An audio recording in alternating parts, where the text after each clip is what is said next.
So we're going to get started.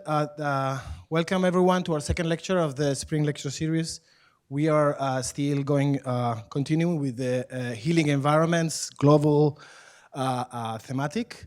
And today we have, for me, a special guest, Marcos Parga, who's an architect from Spain. I'm going to read right now the more precise and complete bio, but I just want to say that I met Marcos maybe, I don't know, something like 15 years ago, something like that, when I invited him as a guest also in the School of Architecture of the CEU San Pablo University in Madrid, so very, very far away from here. He is from Madrid, I am from Madrid. So, and I remember very well that lecture and the impression that it kind of produced in me and my students at that point. And he was at that point, then we were still young architects, I think, kind of, right?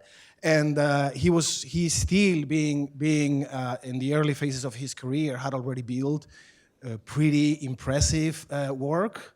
And at the same time, he was working into a really ambitious, let's say, a speculative approach to architecture. So this kind of combination of working with reality, of being a builder, like literally he just told me, we were discussing today, and at the same time, attempting an ambitious research, as ambitious as possible, is something that has always impressed me of Marcos' career and work.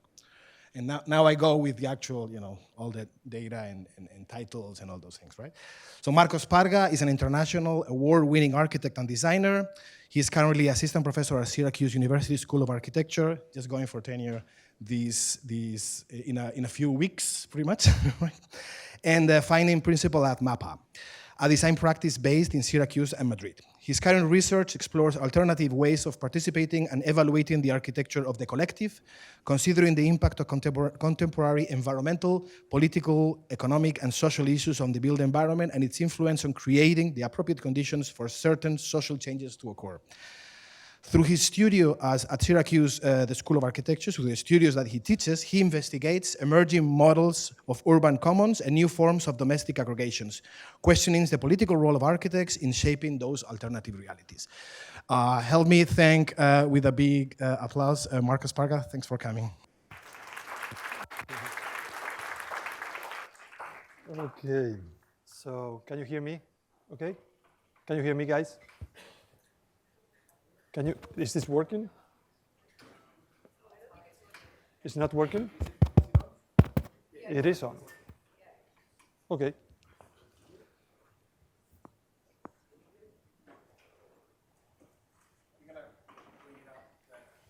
What do you need?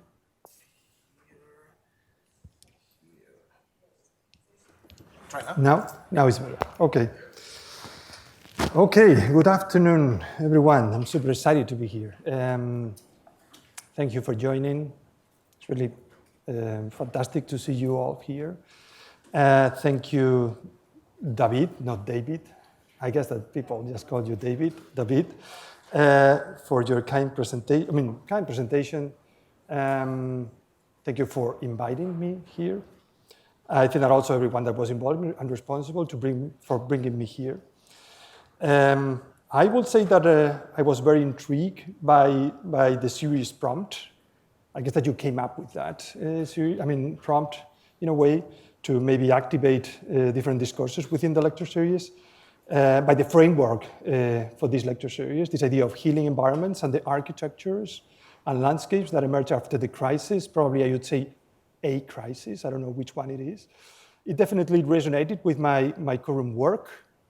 On envisioning alternative ways of practicing the architecture of the domestic and the collective, that normally, focuses on, most of the times, or is a response to socio-political and economic issues that arise as a result of different kind of crises.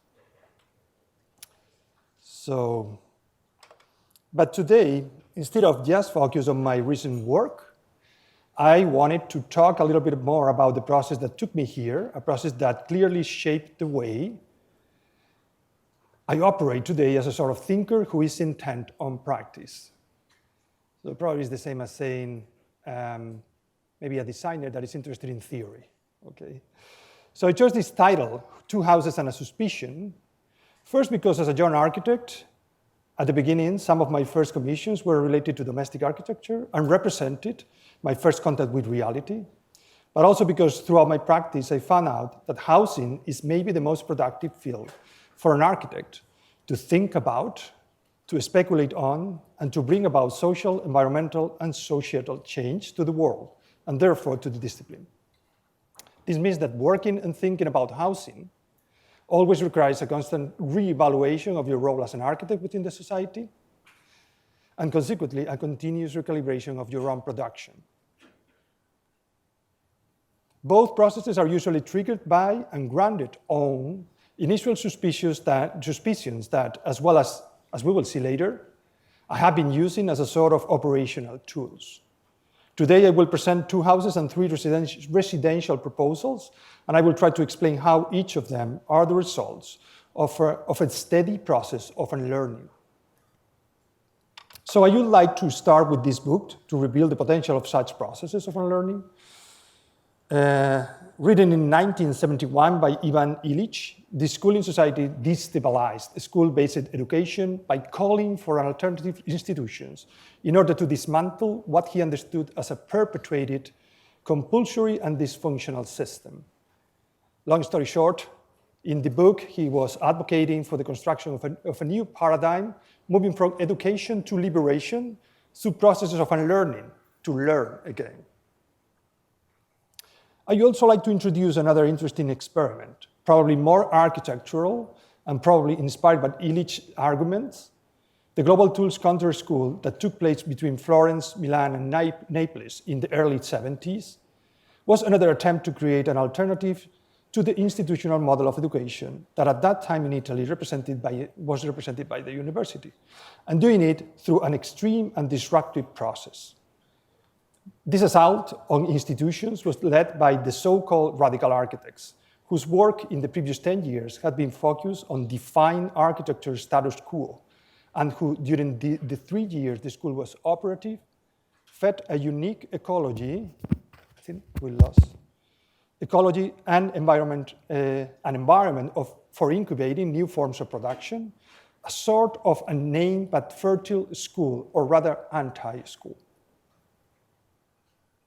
What interests me here is that the expression global tools that now refers to the technologies of the global marketplace and represent the very shape of the economy, 50 years ago was a form of resistance, even a return to archaic technologies and practices. Their most radical act was to step out of the mechanized city in an anti-urban appeal to agrarian roots. As a lucid act of regression, of unlearning, we could say, Global Tools wanted to go farther back to an archaic form of wisdom, embracing nomadism and leaving the city itself behind. So with those experiences in mind, and with the aim of shedding some light on my own unlearning process, I decided to start with this lecture by sharing 2 small projects, 2 single-family houses built during my first years as a practitioner, to illustrate the beginnings of my long-lasting open relationship with housing. The first one is P12 House, designed and built in 3 years between 2002 and 2005 for a family of 4 members. I was 30 at that time, and it was one of my first build projects. A lot of energy into it, great expectations. So I was more concerned about finding my own language rather than using the project to advance an intellectual agenda. The site was huge and unique, a privileged and isolated natural setting at the back of an estuary in the north of Spain. Due to extreme tides, the landscape was always changing. This white line that you can see there, I guess this long white line, represent kind of a diffuse threshold between land and water. In this picture, the low tide shows us as a blended landscape when it's difficult to differentiate one from another. Arriving at a clearing in the woods, the scenery overlooking the estuary opens up almost without warning. Lush woods, soft hills, grassy clearings, and a blustery coastal brush presents a collage of disparate landscape within a 200-acre site. As a young architect, I wanted my work to be intentional and precise, and I still do. And I thought that the best way to do that was using a relatively limited vocabulary. So as a reaction to such a unique environment, I chose to use a simple operation to condense my strategy. Issues related to site orientation, program, and materiality were reduced to a single volume, ready to be altered. I think that this decision was part of a set of rules that I was trying to apply to my work since the beginning, and that could be summarized in 4 words: high performance, low resolution. As a primary set of intents, this project that I'm presenting today was trying to redefine high performance applied to materiality. I understood it as a key concept related to exploiting the potentialities of all kinds of materials and their assembly in an intentional, proactive, and informative way. And at the same time, to counter high-resolution architectural sophistication and gestural complexity with low-resolution strategies based on the provocation of simplicity. In the preliminary model, we can see the result of that reductive process. Given that simple piece, now the critical decision was where to place it, minimizing earthwork. So, sited into a light slope, we prepared the ground and built a slab as the foundation for the house. The final volume is carved out to frame a collection of varied views instead of a singular panorama. The house seeks to sample the lively terrain, bringing together different qualities of light, landscape, and vista to define interior space. As a result of the overall conceptual reductive process, the exterior of the house was resolved using a single material. The client asked us to explore the possibilities of metal facades. So based on budget issues and durability, we ended up using industrial sandwich panels with exterior metal facing of galvanized steel in PVDF coating system.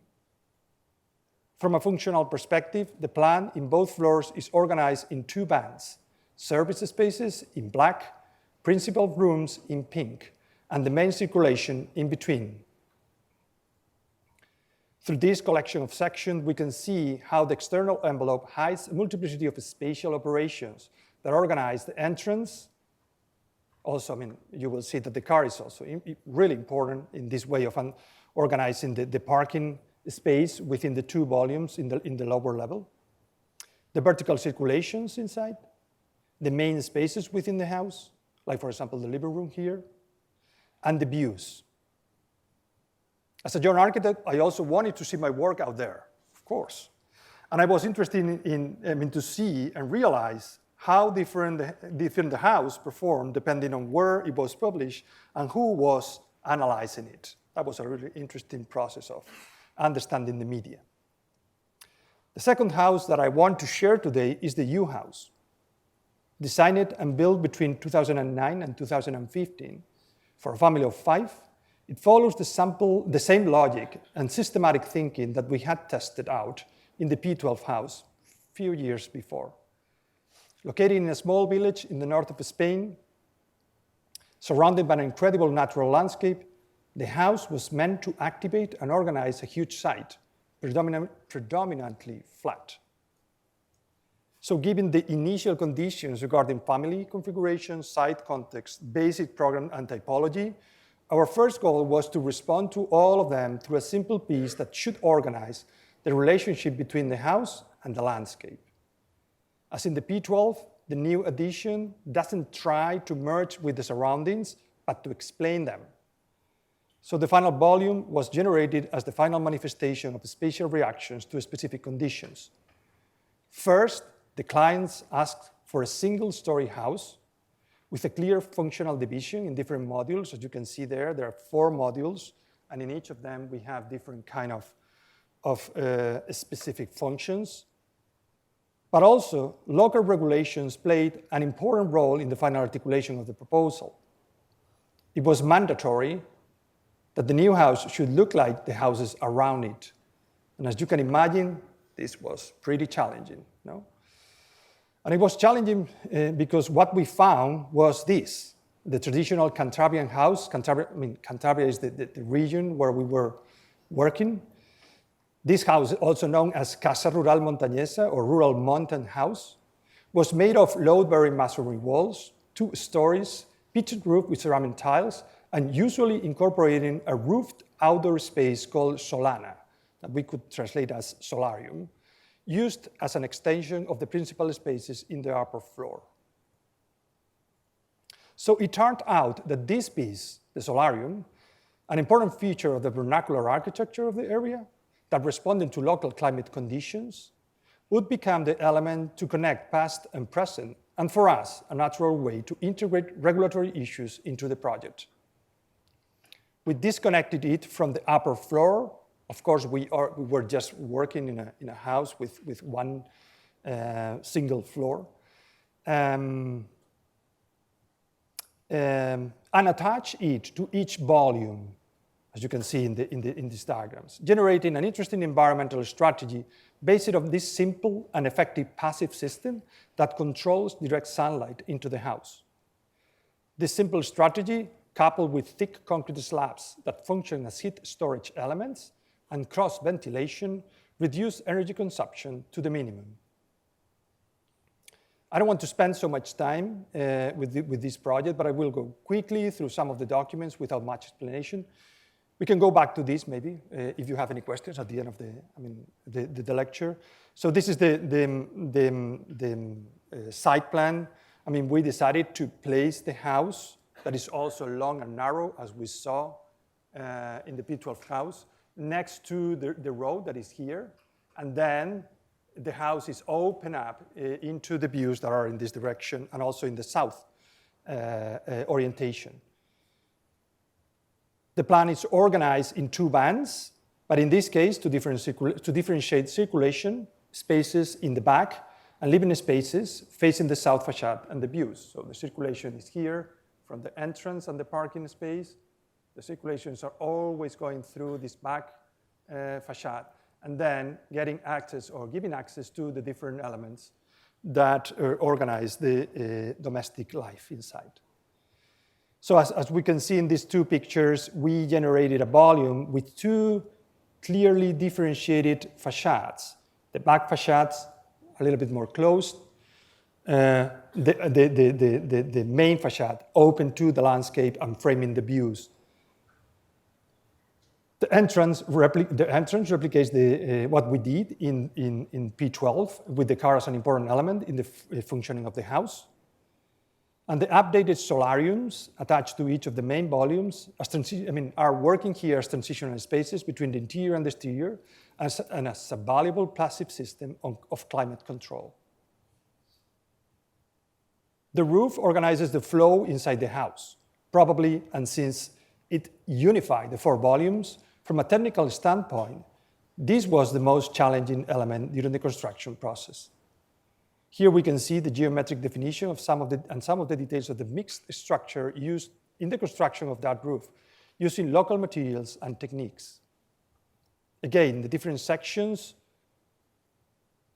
show a diverse collection of the spaces under the same roof. The kitchen now is understood as a central space. You always have to go through it to get to the other parts of the house, and it's open. Then the connection with the more private space for the rooms. This is some kind of details of how we define these solariums and all the elements and layers that we had to add to the envelope to isolate them. And also all of them framing the views from the interior. And then also here, I wanted to highlight again the fact that for us it was interesting, it was important to try to disseminate our work. But also when we see the work published in different magazines, that work is analyzed from different perspectives, maybe losing some of the impact that we would like to have or to convey through our work. So while working on this house that we finished in 2015, I came across with this book, or maybe it's more a pamphlet than a book, Cottage Economy, by the English journalist, member of the parliament, and farmer William Cobbett. Published in 1822, at the beginning of such a disruptive process as the Industrial Revolution, it can be considered one of the most seminal works for the history of modern habitation. At that time, workers lured into the cities prefer a life as part of an extended family, which was better prepared for the event of illness and loss of earnings, childcare and food supply issues. That the single-family home nonetheless prevailed was due not least to this provocateur and fierce conservative who considered anything which deviated from the previous pre-industrial way of life to be evil, declaring wage labor and its consequences a threat, especially for the patriarchal family model. According to him, women were not to act independently, nor be granted the right to vote, as the nature of their gender made exercising this right incompatible with the harmony and happiness of society. In the book, Cobbett explains, among other things, how to brew, hoping that home-brewed beer would prompt men to drink at home rather than talk politics at the alley houses. Now, at the beginning of the 19th century, with the raising of wage work, and when the man leaves and the woman stays, this is the first time that the single-family home is seen as a retreat from the world, an institution that is supposed to be a place of recovery from an accelerated working life. So with the advent of industrialization, and in order to manage a growing population, the creation of typical spatial conditions became crucial. The problem of accommodating workers, and most importantly, keeping them from revolting, grew more serious, so Cobbett's cottage theory was, among other things, geared towards the strategies of preventing social unrest. The contention that a home of his own will keep the worker busy with small joys and worries runs like a thread through the arguments of his champions, and 200 years later, this is what we've got. So back then, I thought that somehow, and without even noticing it, through my projects, I have been perpetuating a life pattern carefully crafted by the state and the capital to manage a growing population. And the term familiar horror, coined by the Italian philosopher Paolo Virno in 2002, came to mind. The term was used by Virno to describe the horror that arises when one realizes how the domestic has been constructed as the very root of many social and economic issues. It is the horror of realizing that society is caught in a tangle of psychological constraints and needs that are unnatural or unavoidable at all, a tangle in which people are subjugated through their very desires. And that's when I started to get suspicious, and I started to see people like William Levitt as a sort of 20th century version of the other William, Cobbett. Since then, I have been trying to understand how specific political, economic, and cultural frameworks influence the manifestation of architecture, urban form, and living environments. The next three projects constitute an example of how, through the design of alternative forms of urban living, I try to counteract pervasive myths of housing provision and urban production. So the next project represents an early consequence of this process of questioning what I consider a very linear thinking about what dwelling space should be and respond to, how housing is owned and facilitated, and what role it plays in contemporary urban development. Sometimes a diffuse commission became the unexpected starting point for an intense and open-ended investigation, and this is the case. In 2016, we received a call from a private developer asking for ideas to build a small residential block on a site in the center of Madrid. The commission became an excuse to analyze, in a broader sense, the role of architecture in the crucial debate around contemporary city making, and to deploy a generic solution that could be easily adapted to any infill site in urban centers, thus multiplying the possibilities of the project to come true. The urban strategy, that stands for really rural and urban, arose as a visual overview of some of the conclusions drawn from a preliminary research that aimed to reflect through architecture on new ways of understanding community life in our cities, and consequently emerged as a possible response in order to inoculate the benefits of single-family housing in the speculative DNA of collective housing. The proposal also tried to accommodate new social realities, Nowadays, conventional families have long ceased to constitute the majority of the population in many countries around the world. Census data indicates that the proportion of small households will increase in the following years. Particularly in globalized cities, single households already make up the majority, and we observe how this social development is hardly reflected in housing policies. As a result, the forms of housing offered have less and less to do with the life that takes place in them. To deal with this evidence, we decided to use different basic volumes for the housing units, easy to pre-assemble and stack, to adapt to different sites, and equipped with some internal flexibility so that they can be easily configurable by the final users. The design of each unit reduced architecture to its very essence and most original form, a limited set of basic geometric rules, a framework within which life unfolds in all its complexity. Thus, a realistic catalog of wishes would determine the primary qualities of each urban plot, being completely defined when occupying its final position within the general structure.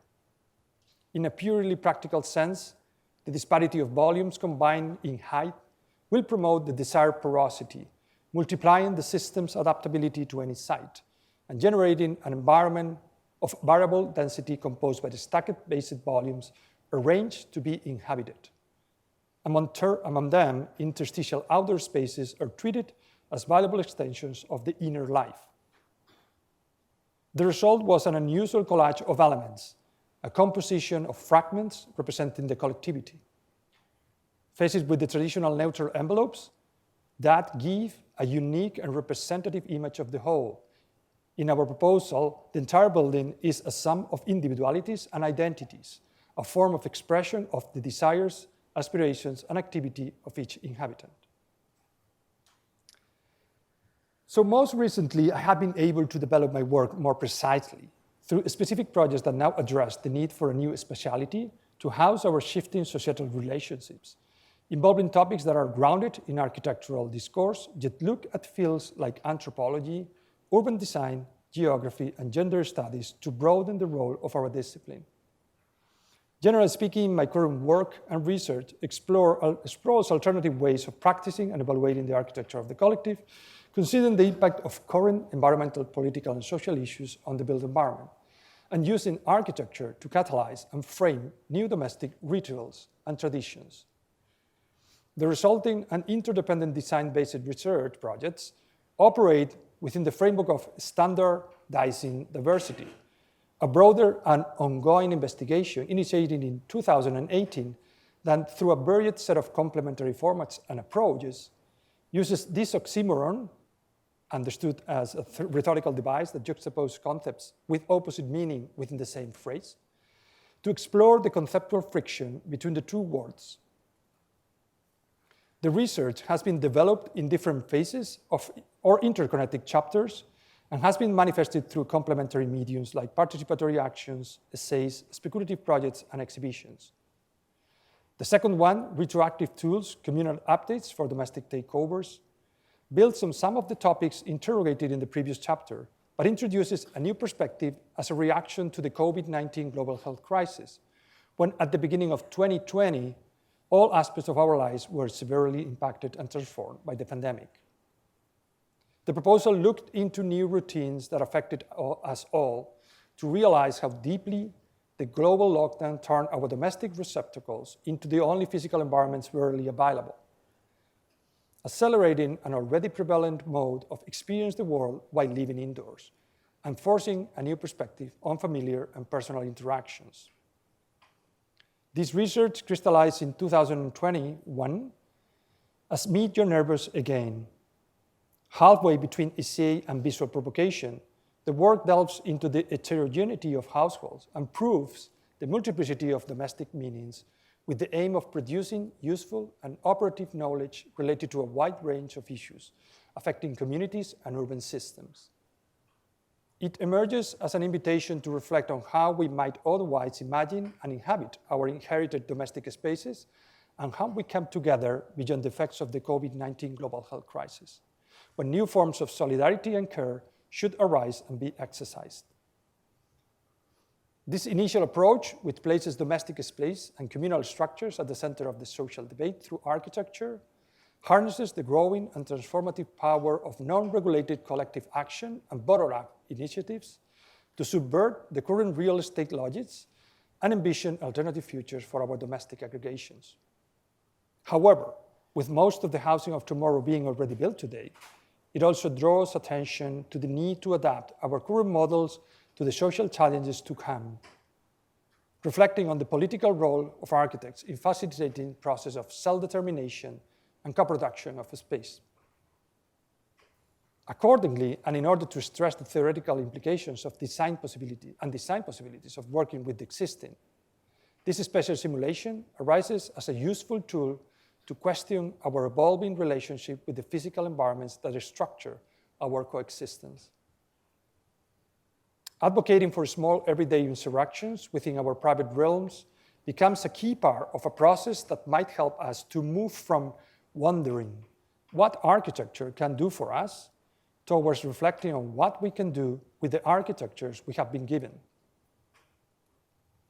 So using a basic set of ordinary devices consisting of doors, hatches, and ladders, former residents would be able to co-produce new interlock interiors, now understood as informal continuums, and upgrade existing residential buildings, finally perceived as a sequence of cohabitation clusters, as constellations of new intimacies.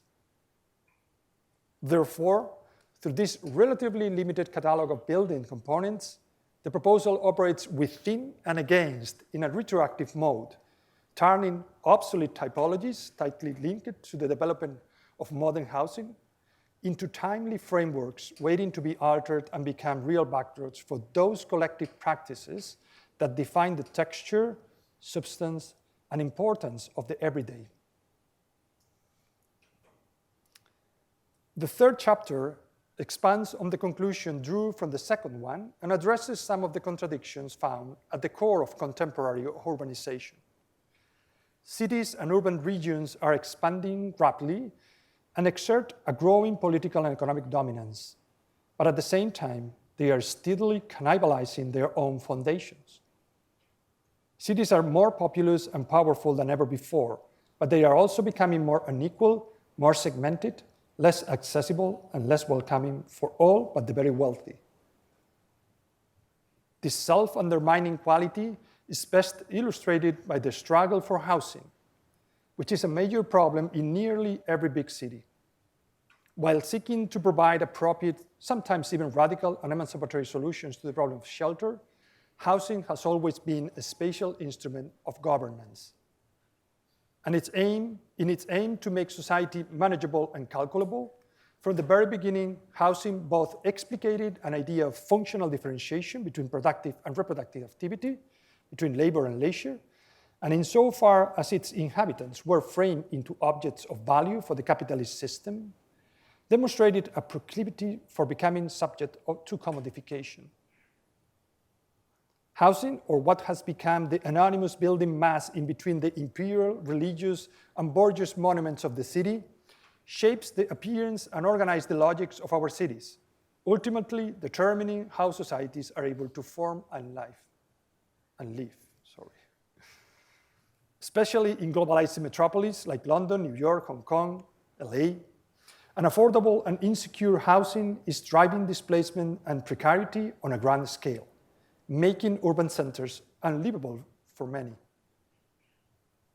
Splendid Vacancies, the title that comprises the ongoing work developed in Chapter 3, stresses the critical role of public vacant and underutilized urban land in countering current trends of city making.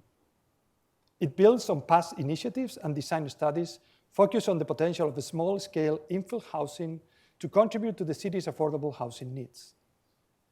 Undervalued by developers due to their small size and odd shapes, most of these lots represent a viable alternative to suburban sprawl and could serve as the ideal background for experimentation with alternative modes of collective living where use value is prioritized over commodity form, making the resultant buildings less fungible as assets.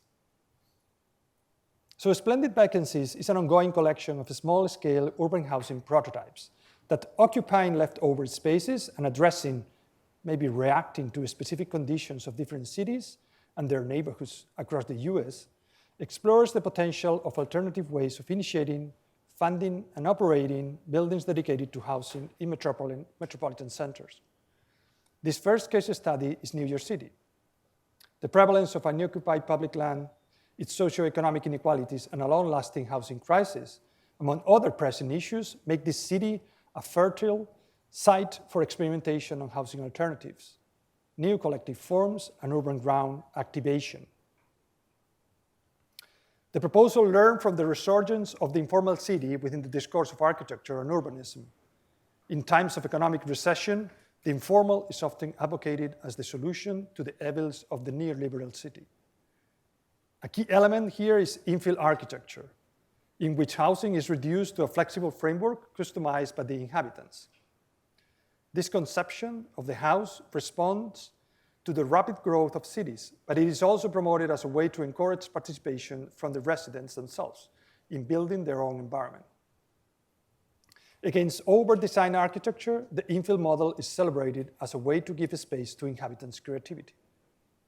The final strategy, that we will see later, embraces the ambivalence of this model, reconsidering its progenitor, Le Corbusier's domino construction system, with its extreme genericness and adaptability, and the impact of some of its most radical applications, like the Greek multifunctional dwelling, also known as polykatoikia, originally conceived in the 30s, and what could be read as an attempt to conceptualize some of the ideas embedded in this model, the theories developed by John Habraken in the 60s and 70s around mass housing and social infrastructure in the Netherlands.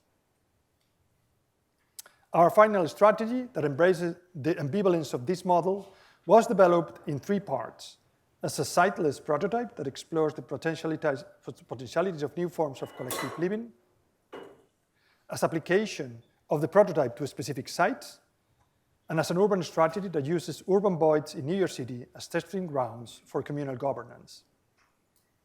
So the prototype has been conceived as a repeatable structure that can be implemented in different sites, mainly long and narrow, and in various configurations throughout the city, becoming potential nodes of activity within the neighborhoods. Particular attention is given to the configuration of the ground floor, the role of the circulation core, and the central light wall as catalysts for a sort of productive social friction, and the rethinking of privacy dynamics that subvert inherited typological rules. The proposal rethinks privacy and community by breaking up the traditional apartment for the nuclear family into expanded spaces, day rooms, and compressed spaces, night rooms, assigned to different floors. The structure responds to this socio-spatial configuration through the combination of primary concrete slabs every 23 feet and secondary and lighter CLT slabs that, inserted in between, can be displayed in different positions depending on the vertical distribution of domestic life. The proposed strategy goes beyond height restrictions to explore new system minimums as part of a larger system that dissolves the dwelling unit into gradients of privacy and collective living, from the unregulated space of a mezzanine to communal kitchens, to shared winter gardens, and flex spaces that open up to the neighborhood and question prevalent definitions of urban ground. The first 2 prototypes, A House Like Us and A Blended Home, occupy public vacant lots owned by New York City Department of Housing Preservation and Development in Upper Manhattan, in Harlem and El Barrio neighborhoods. The former is synonymous with Black American culture, and the latter is home of the largest Hispanic community in the city. This is an area of under 1.5 square miles that sparks excitement, optimism, and pride, and where the architecture of the streets is a manifestation of the human ecology. Delving into this loaded built environment that has long been a testing ground for architectural and urban strategies, both projects aim to become an active part of the surrounding neighborhood. Opening up the lower levels, the proposals claim their role in the configuration of the urban ground and become a continuation of the street, anticipating a vertical sequence of inhabiting platforms where private and shared space are equally divided as a reflection of social life in the area.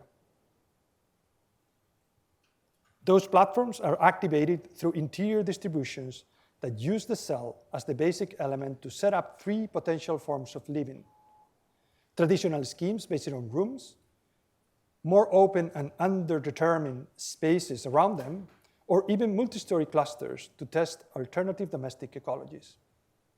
This rigid skeleton, combined with flexible infills, allow for multiple modes of inhabitation that can evolve through time, adjusting to each household contingencies. The result is a combination of a precise framework operating at an urban scale with a more organic and communitarian interiors that empower the final residents. In a blended home, a sort of evolved version of a house like us, the overall system is simplified in order to generate spaces that don't prejudice future uses and enhance appropriation and future evolution. Consequently, infill spaces are organized based on the combination of a basic set of cells that incorporate interchangeable functions.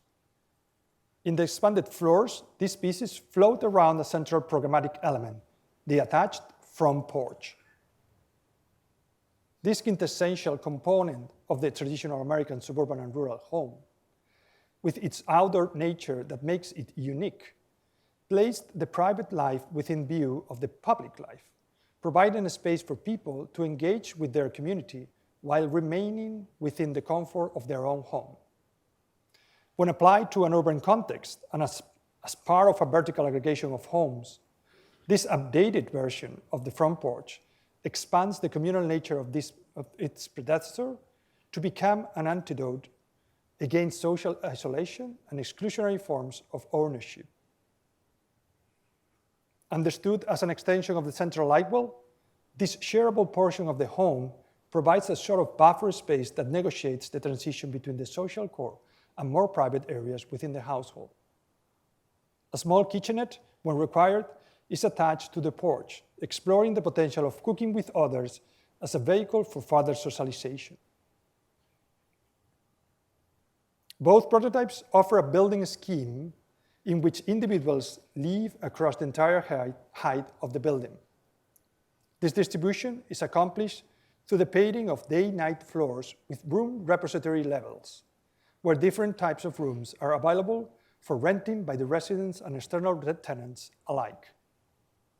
In addition to potentially creating new kinds of homes, this vertical living concept that explores alternative decentralized domesticities also grants all the inhabitants access to different levels within the building.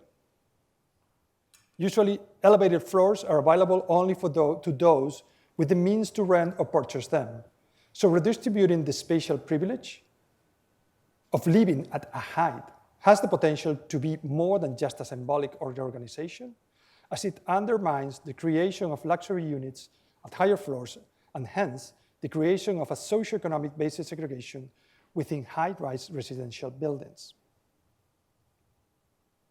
And I want to finish this lecture going back to the instrumental, at least for me, horror described by Birno, because I think that how to dispel that familiar horror, how to unlearn and challenge preconceived ideas, becomes the fundamental question for the project of housing today. The focus of this reform is therefore not the invention of new, smarter homes, but the possibility of a different ethos within and against the contemporary domestic landscape. It goes without saying that this responsibility does not fall only to architects, but since architecture has contributed to the spatial definition of the domestic realm, I believe architecture may also offer the means to undo it. Thank you.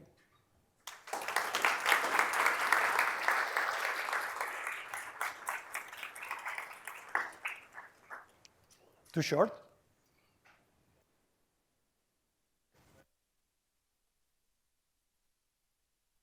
Is that button in the... Yes. Okay, so thanks a lot for that lecture. I think it was incredibly rich and it spanned so many years and so many areas of interest in so many different contexts, from a little town in Cantabria to Manhattan to all this. You know, it's incredibly rich, yeah. So Usually what we do is that we have a Q&A in which we give priority to students, and that's what we're gonna do today. So, do you guys have any questions, any comments? Okay, I'm gonna try to run with and then you will turn it on. Yeah.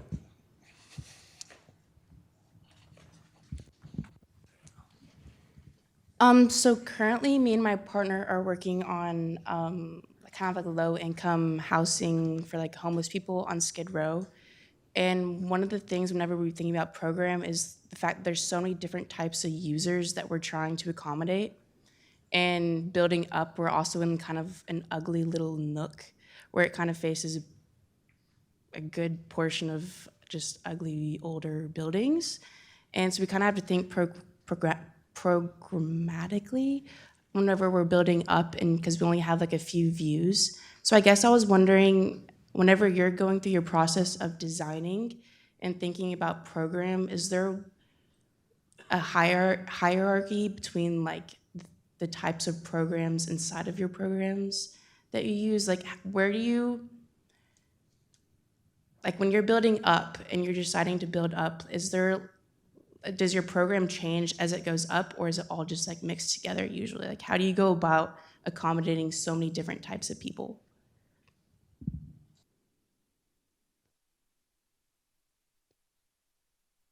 Turn it off. Okay. I mean, I'm not trying to resolve a specific commission here. I mean, I'm using these projects to reflect on how we as architects should respond to, first of all, the need for affordable housing, but also what is our role in order to allow the final residents to make decisions regarding their final domestic spaces. So I try to use strategies that maybe negotiate this kind of tension between control and choice. I mean, the control that we as architects want to get when we design, we always tend to control everything. I try to maybe react against that and try to control less things. And then the choice of the final residents to generate their own spaces. So that's why I'm used this in different kind of strategies to do that. And I leave those spaces pretty open for interpretation. I mean, one of the operations that I also did in these two prototypes probably will change if I continue working this collection of examples or prototypes in other cities, is differentiate using different heights, spaces that I define as day rooms and night rooms. So day rooms are spaces where many things can happen that are more social probably, and maybe we don't really can control them, but we generate those generic spaces that could respond to, for example, a studio, an artist's studio, or something else, I don't know, whatever you can imagine. And then the night rooms that are more conventional and have a more conventional height, because normally there people just do more maybe conventional activities. But that's the main issue here. I mean, what kind of, how we would define our role of architects nowadays. I mean, what are we designers that we decide over the life of others, or we try to incorporate all the social, economic, and cultural issues that are out there and try to incorporate them in our designs? I think that I would prefer to describe ourselves as maybe initiators, maybe also mediators. We initiate things, but we don't know where those things, how those things will kind of evolve. And I really love that, the interdeterminacy of these spaces. I really don't care what will happen with them. And also I think that we are mediators because we have the the ability of maybe being in between many actors that nowadays are pretty active in the configuration of projects related to housing, right? We have policies, policymakers, we have developers, we have the clients. So we are in the middle. How we kind of put all those things together and generate a fruitful relationship, that's also interesting. Did I respond to your question? Someone? Oh, yes. Yeah. Oh, there. Right. What I go there is I'll say that answer worked well for the prototypes in New York, but the ones in Madrid were very deterministic, and you were sort of forcing diversity in the section, if that makes sense. So, yeah. To respond, yes, of course.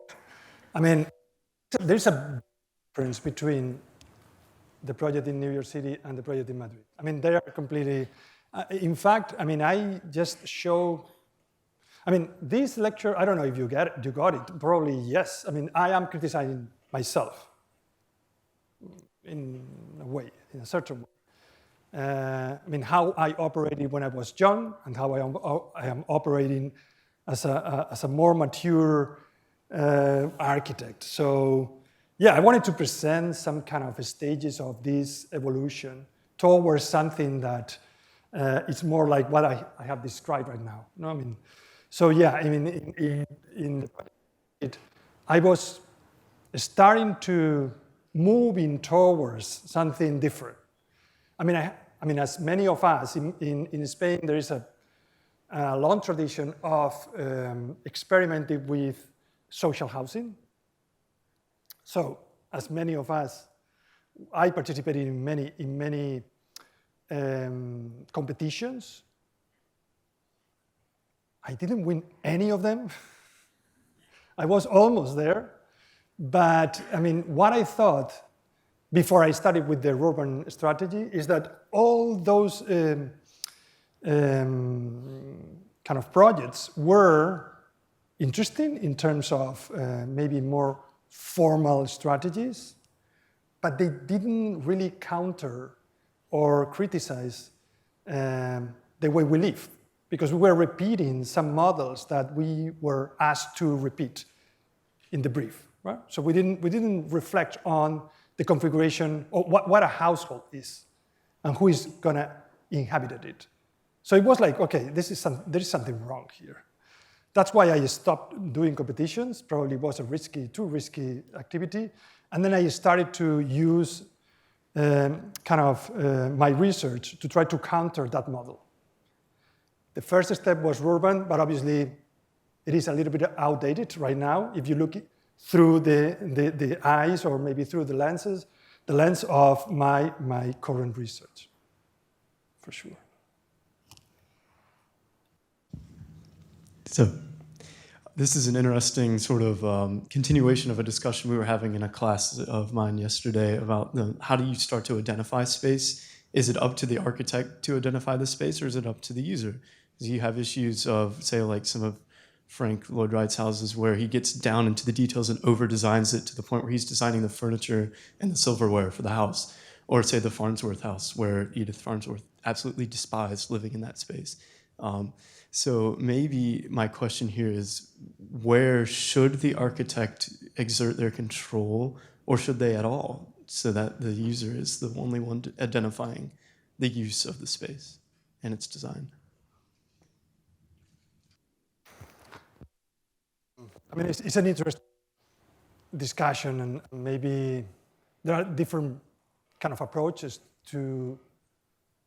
I mean, I think that I answered your question a little bit in my first answer, and I am still figuring it out, right? I mean,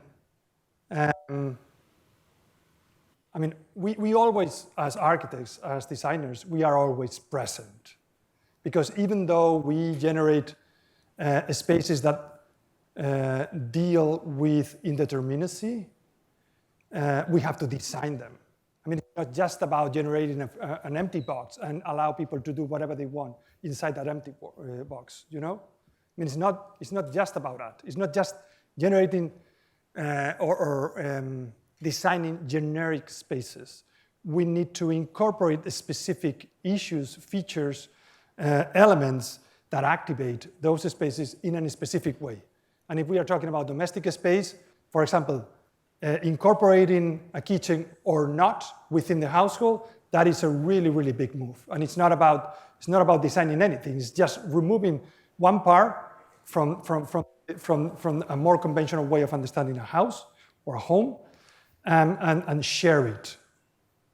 So, I mean, this is not just about designing a space, it's more like making decisions regarding how those elements that always have been there, how we can use them to activate other kind of issues, more social issues or whatever. So, also, I mean, I have had a lot of discussions about should we as architects force people to do something? For example, should we force anyone to go out of their house to cook? I don't know. I don't have a question. I mean, I don't have a clear answer. I guess that sometimes in specific projects, maybe the answer is yes. In another ones, I'm always really interested in maybe kind of incorporate a backup plan, right? I mean, I have been studying many co-living experiments, and I know that in many cases, they don't work, right? They don't work. So people don't want to share things anymore within the same house. So you need to always incorporate elements that allow people to reverse that kind of shared living. So probably that's a good way to move forward. It's like, what are those backup plans? What are those backup maybe spaces that will allow people to maybe reverse that preliminary decision of share their maybe social or more social spaces within the domestic realm? That could be an answer.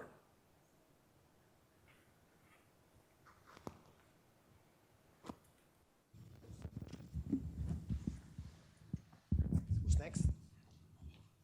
There you go. Florida. Thank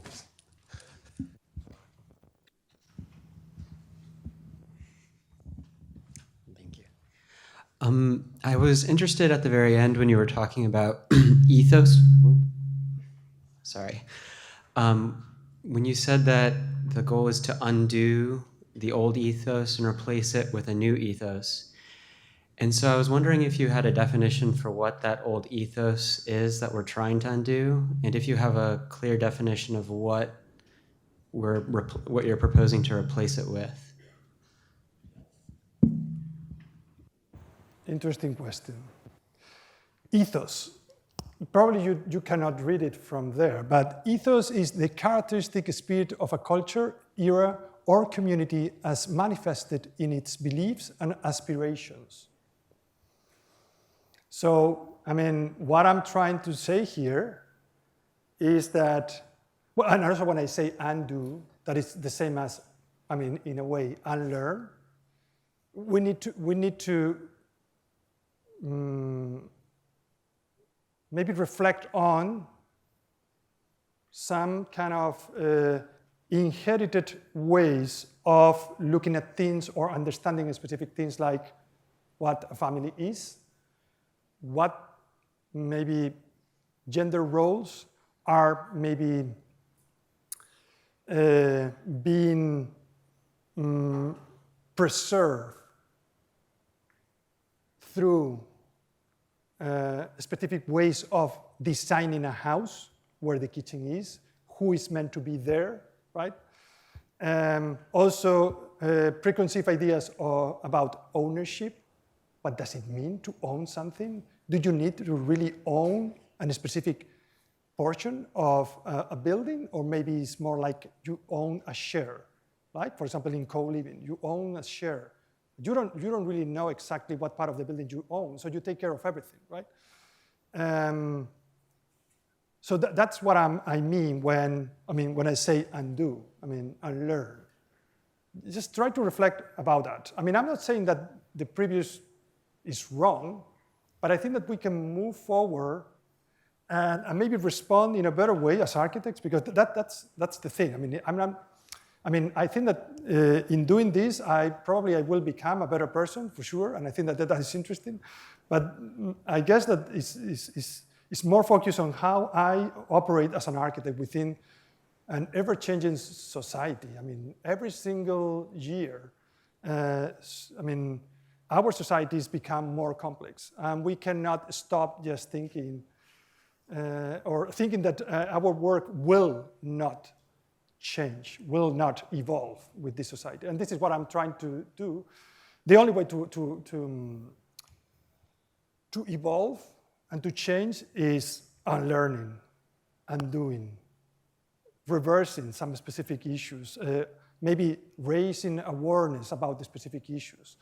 I don't think that architects, we will resolve things, but at least we will raise questions or maybe highlight some specific issues that could make others to reflect on how they operate as politicians, as builders, as, I don't know, whatever, maybe human beings. Okay?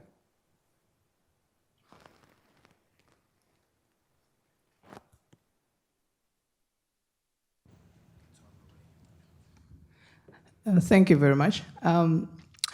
I appreciate that you've shown us the different contexts. So like there's an individual and then there was like collective. So like in cities, and then you have like dense housing. So my question is, in that approach, I have two questions. The first one is, in that approach, if you see like an individual, someone's having their own house, like you showed us in the first two houses, how that approach works out compared to cities where you're having so many people coming together, and you as an architect maybe have a social responsibility to create harmony. So for example, like if there's chaos, you're dealing with relationships, how would people live together in this building, how people move around to get, like how can you create harmony without having chaos? If everyone was doing what they wanted in a flat, like reconfiguring a building how they want it and how they want to enter the building, there will be a lot of chaos. So I'm just thinking like an architect's responsibility in that with dealing with dense housing. So just the question is like that approach, I'm saying like it's kind of different. There's the individual and the spectrum, like towards very dense cities. How would you approach that in like undoing how we see people living in homes? Is there a difference, or it's kind of the same approach? So that's the first one. The second one is economy. So just thinking about like, I have this thought that sometimes if something is not ingrained in the project, it doesn't get built. I had that from someone, and I've seen it before. Like if you put a planter bed and it's a pot, if they're going to kick out things out of the project, of the budget, they're going to take out things that can be replaced or are not actually ingrained in the structure of the building. So have you thought about, or have you thought about how the economy then works with that approach?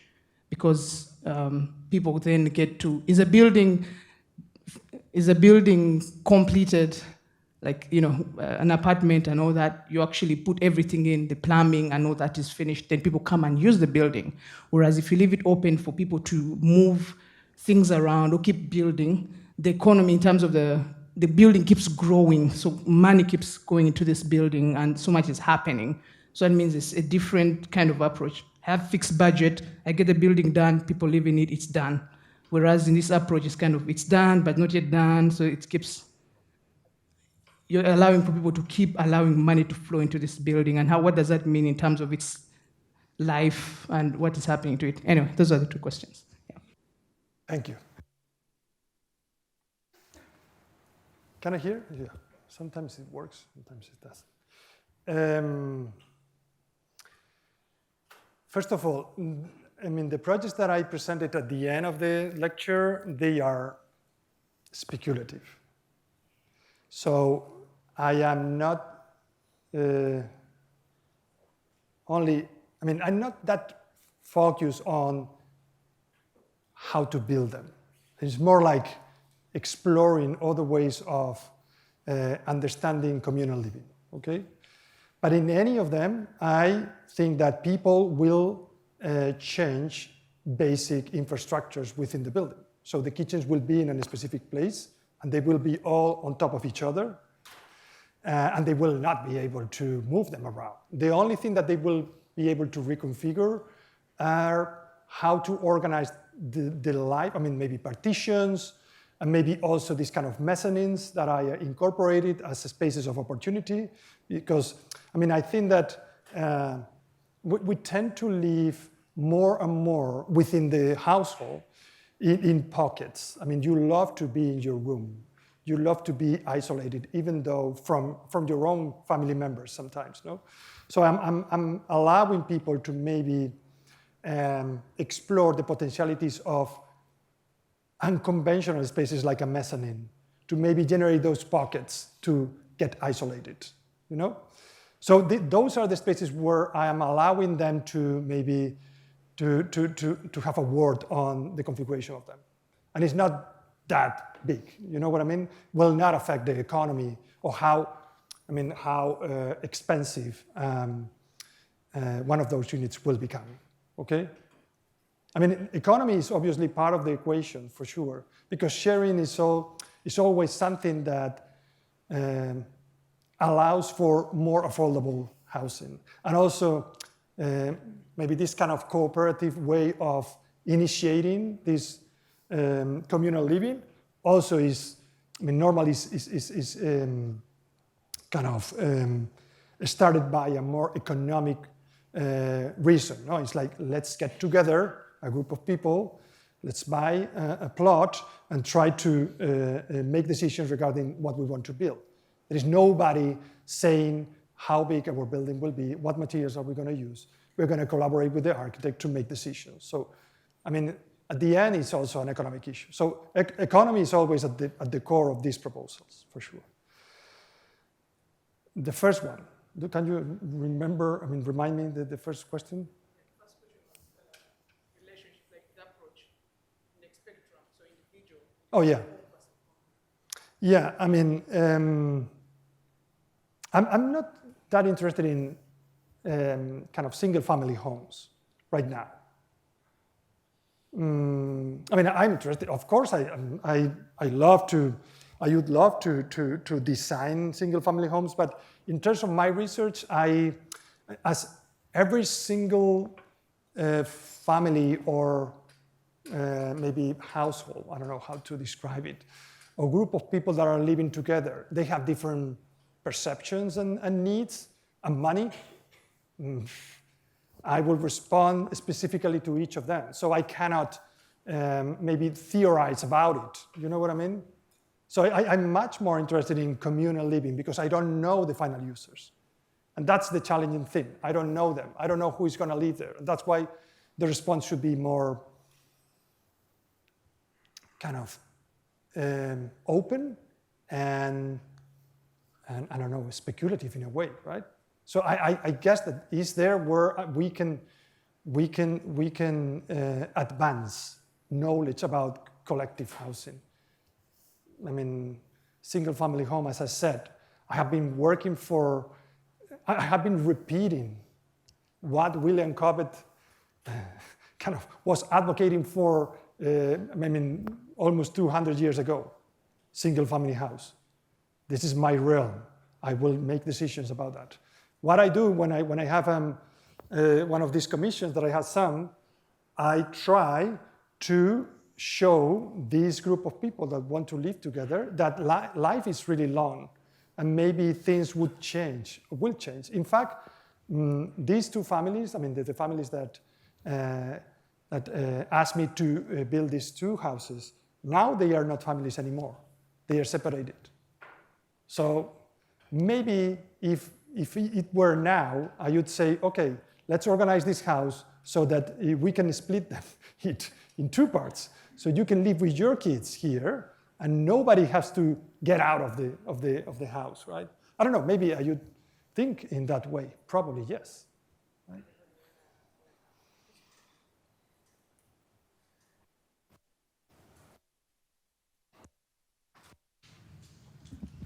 Hello. So going off of what you just said, I was thinking as you were talking, are you under the assumption that experiments in social housing have to do mostly with or around programming and form, as in like transition spaces or community spaces are kind of what grounds the program of the floor plan or whatever, and then the form kind of manipulates itself around that, as opposed to it being like a bedroom, a dining room, a kitchen, and then everything kind of flows around that. Definitely. We need to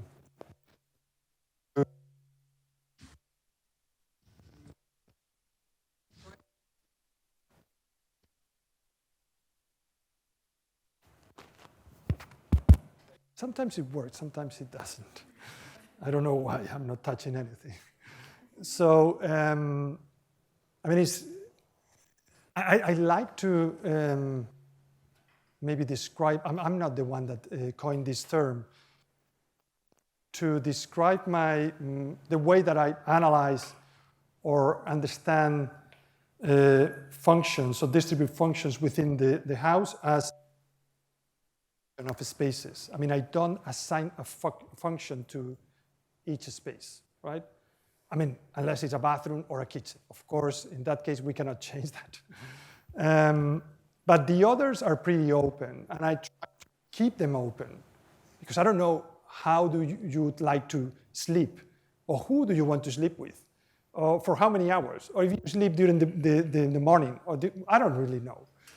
What I did in these prototypes is just kind of organize or all those rooms that normally connected with this kind of more private kind of functions in spaces that are a little bit compressed, more compressed than others.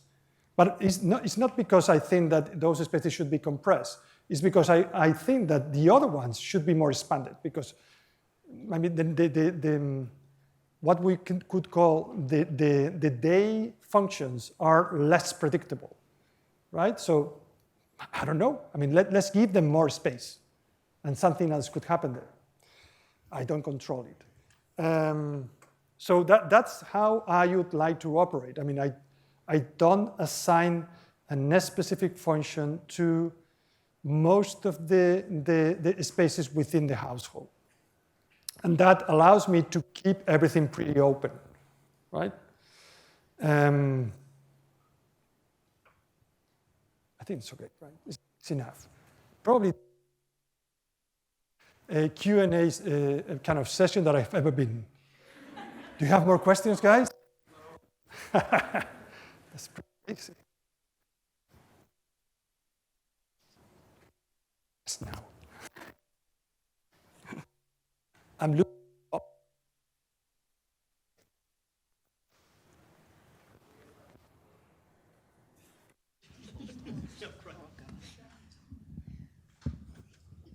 Swear. All right. Hello? So my question kind of, it may or may not kind of fall within what you've already researched, but I guess my question is, how have you thought about kind of the idea? So when we look at trying to create affordable housing, the two approaches that seem to come to me most are create a lot of housing so that it becomes naturally more affordable, or create some kind of like catalyst or benefit to the architecture or your project that kind of benefits the project and allows it to subsidize it to create more value within the project so that we can bring the cost of housing down. So have you looked at any strategies of kind of creating value for the building that are outside of the housing scope And if so, what are those? And do you see those as being kind of integrated within housing or kind of an external, more public kind of exploration? Or just like how do we go about creating affordable housing and creating value for affordable housing, particularly when we're like sharing spaces, so many spaces? When we're sharing so many spaces. So you had mentioned before a statement about, okay, I don't really know what's mine in the building because I share so much of it. So how do we create value for that economic model of, okay, I only maybe pay for my little space or something like that? Like, have you thought about ways of creating value for the building as a whole to bring down cost of housing? Because it doesn't seem like you're expressing an idea of, I want to create as many of these tiny little units all over the place to make this more affordable for people or make social housing more beneficial for people that live in these dense urban environments. So what is your kind of proposition for creating value to make this a viable economic model? You mean, say, value for those kind of units or? I would say particularly when it relates to the affordability of houses. So people that are living in these units. So one example might be I design a multifamily housing project that is subsidized by offices that are below. That might be a way to create value for the project. Perfect. I'm not interested in. I don't care. Sorry. I'm going to explain. Right now, I'm not focused on that. I mean, I am not focused on kind of reflecting on affordable housing specifically. I don't know if, probably they are more affordable, but I mean, it's because many other reasons. It's not just about the construction of the design, it's more like other kind of financial aspects of the operation, right? That makes these things more affordable. But I'm not interested in, I'm interested in the action of removing these operations from the market, right? So they don't have value, in fact, right? Nobody wants to live there because when they move out, they will get some revenue. No, this is not happening. And that's the most powerful thing that we can do. I mean, we cannot see or look at housing as fungible assets. So we need to focus on use value, not economic value. And this is what I try to do. But no, I mean, I would describe these proposals, the last ones, as statements. I mean, they are not even projects, I guess. They are statements. If someone just come to me and say, okay, I want you to build one of those, let's think about that. How much it costs, how many people will be able to live here. So, okay, we will move on. But right now, they are just statements. There is something really important that I didn't, well, I talked a little bit about it, but now with your question, maybe I can maybe elaborate on that. When you said, for example, incorporating, I don't know, offices or whatever spaces in the lower levels, right? That maybe would make some revenue for the residents to maybe maintain the whole operation. I mean, in all these projects, the ground floor is decisive, but it's not about making money with those spaces. It's exactly the opposite. It's reclaiming the city through those spaces and open up those spaces to the neighborhood. So activate them, trying to, I mean, what I don't really like so much about these experiments of co-living housing projects is that they become a pretty, maybe something similar to a gated community. I mean, if you are part of the group, it's okay, you are there, you live, happy. I like the projects, but the operation is pretty like that, no? I mean, so I prefer to think about a more maybe social operation where we can use these experiences to also change the way that we perceive the city. Right now, the city is something that is just kind of, well, the city is really complex, but to simplify this, I mean, to focus on what I'm talking about, it's just an avenue. I mean, it's like a sidewalk, and you have a lot of spaces where you can spend your money, right? I prefer to see, I mean, to see these operations as nodes of other kind of urban activities that involve people that are living above. So it will be like a really interesting kind of transition space between the city, the neighborhood, and the people that are living above of that spaces. That's why in my statements, all those spaces are open. And I know that probably are a little bit naive, thinking about those spaces being open to everyone. But this is how I think. That's why I said statement. The good thing about a statement is that it doesn't have to work. But it's okay, let's rethink how we use the lower level, the ground floor. How can we reclaim the city and maybe use it in a different way, right? So no value, just another kind of value. But I mean, it's okay. I mean, if you are talking, I don't know if in your studio you are talking about affordable housing. So value is at the core. Yeah, exactly.